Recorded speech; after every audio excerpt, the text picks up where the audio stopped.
But there are now more than 6 billion cell phones in the world today, 8 billion wireless transmitting devices, more than 50 billion are anticipated to form the Internet of Things. A mobile phone and the microwave oven use a very similar frequency. The difference between them is power. The power of the microwave oven is 1,000 watts. And of course, that's power that can heat up a cup of water in maybe 60 seconds. The microwave oven, the mobile phone, the cordless phone, the Wi-Fi monitor, the baby monitor, they all use the same frequency. They differ in power. They also differ because mobile phones and Wi-Fi devices emit pulsed microwave radiation. It's the pulse, not the power, that appears to be biologically most important. The pulse that is erratic and irregular, like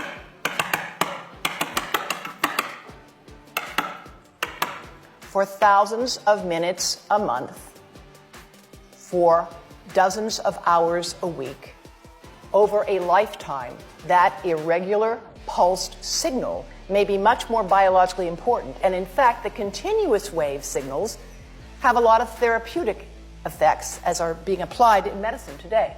This is just to show you what happens in a 4-second mobile phone call. This is power density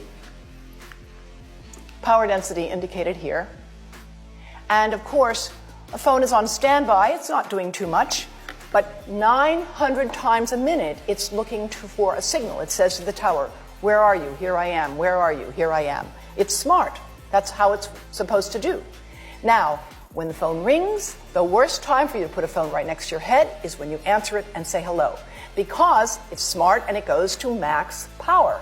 They're programmed to do that. Max power. Now, it's going to go to max power. You're going to listen, and then it will go up and down and up and down. And again, it's that variation, it's the delta, it's the cumulative integrative dose under the curve over a lifetime of exposure that looks to be biologically important. Now, exposure is a kind of funny thing. There's a rather widely distributed paper by Ken Foster and C.K. Cho that said that the exposure of an adult and the exposure of a child is identical.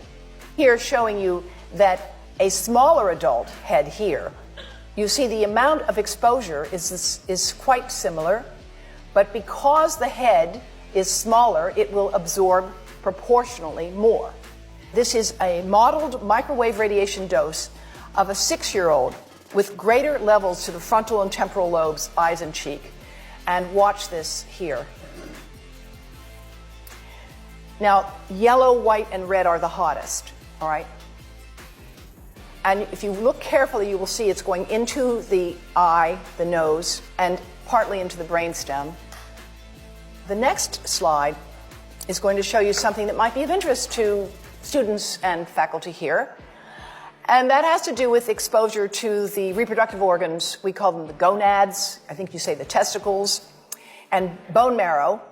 And look here at the radiation as it gets into the groin area. Based on this work and other studies that have been done around the world, the United States magazine Consumer Reports recently recommended that nobody keep a phone in their pocket.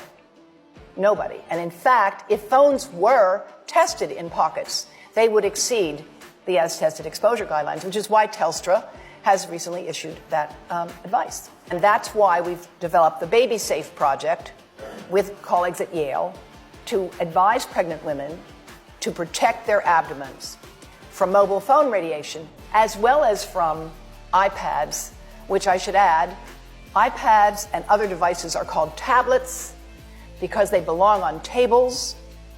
They are tested 20 centimeters away from that big guy that I showed you before.